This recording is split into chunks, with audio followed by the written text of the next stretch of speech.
Motorsiklo nakaparada, sinunog ng 21 anyos na estudyante. Ayun, arestado yung suspect sa Maribeles, Bataan. Detalye ng balita mula kay Danny Gumilang, RH737. Danny, good morning. Naharap ngayon sa kasong arson ang isang 21 anyos na estudyante. Matapos silaban, sunugin nito ang nakaparadang motorsiklo sa Ipil Street, Barangay Mountain View, Maribeles, Bataan.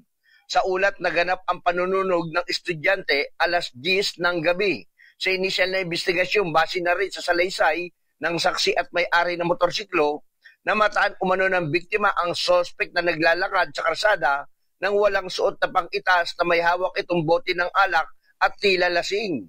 Tumungo umano ang suspect sa bakuran kung saan nakaparadang motorsiklo ng biktima na isang itim na Honda TMX 125 na may plakang 741XJF. Makalipas ang ilang sandali, nakita ng saksi ang suspect na itinulak ang motorsiklo palayo mula sa bakuran at agad itong sinilaban bago tumakas.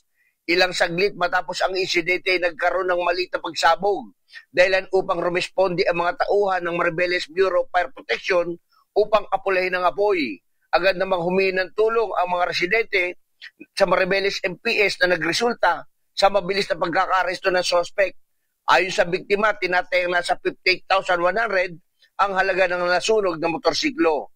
Danny Gumilang, RH37, DZRH, una sa Pilipinas, una sa Pilipino.